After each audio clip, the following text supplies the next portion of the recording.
আগামীকাল যদি আপনার এয়ার অ্যাম্বুলেন্স এসে পৌঁছায় কাতার থেকে, তাহলে আগামী পরশু অর্থাৎ রোববার তাকে লন্ডনে নিয়ে যাওয়ার সম্ভব। তবে তিনি এখনো গুরুতর অসুস্থ। দেশনেত্রী বেগম খালেদা জিয়া গত তিনি গুরুতর অসুস্থ অবস্থায় হাসপাতালে রয়েছেন।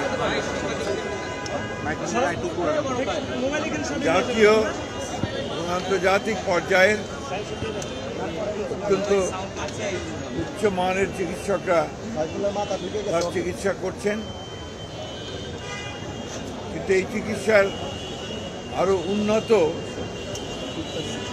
হাসপাতালে করা প্রয়োজন বলে সবাই মনে করছেন। সেই কারণে তাকে ইংল্যান্ডের হাসপাতালে নিয়ে যাওয়ার সিদ্ধান্ত হয়েছে।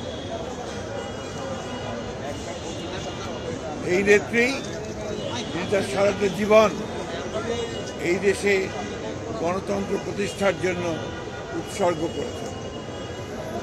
আপনারা সবাই জানেন যে বিগত হাসিনা ফ্যাসিস্ট সরকার তার প্রতি যে অন্যায় আচরণ করেছেন, নির্যাতন করেছেন, নিপীড়ন করেছেন, দীর্ঘ 6 বছর তাকে কারারুদ্ধ করে রাখা হয়েছে। এর মধ্যে 2 বছর তিনি নির্জন কারাগারে, পুরনো কারাগারে, কেন্দ্রীয় কারাগারে তাকে আটক করে রাখা হয়েছে এবং সবাই সন্দেহ করেন সেইখান থেকেই তার এই রোগের সূচনা হয়। একটা অপরাধমূলক অবহেলা, চিকিৎসার অভাবের কারণে তিনি আরো অসুস্থ হয়ে পড়েন। এরপরে আমরা জানি যে গত 4 বছর কোভিডের সময় থেকে তিনি গুরুতর অসুস্থ হয়েছিলেন। আল্লাহর অশেষ রহমতে তিনি সুস্থ হয়েছিলেন। এই কয়েকদিন ধরে আবার অসুস্থ হয়েছেন। চিকিৎসকরা প্রাণপণে চেষ্টা করছেন এবং আশা করছেন যে তিনি আগামীকাল যদি আপনার এয়ার অ্যাম্বুলেন্স এসে পৌঁছায় কাতার থেকে, তাহলে আগামী পরশু অর্থাৎ রোববার তাকে লন্ডনে নিয়ে যাওয়ার সম্ভব। তবে তিনি এখনো গুরুতর অসুস্থ।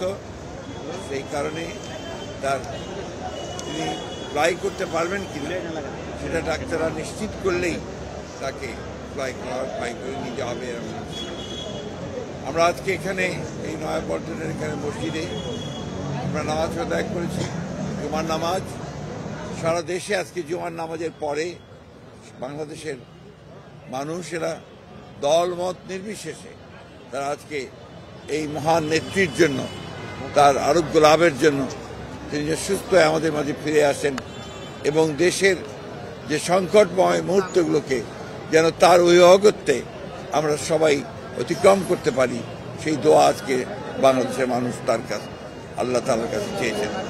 আমি আবারও পরম করুণাময় আল্লাহ তাআলার কাছে দোয়া করছি, প্রার্থনা করছি যে আল্লাহ তাআলা যেন তাকে সুস্থ করে আবার আমাদের মাঝে ফিরিয়ে নিয়ে আসেন।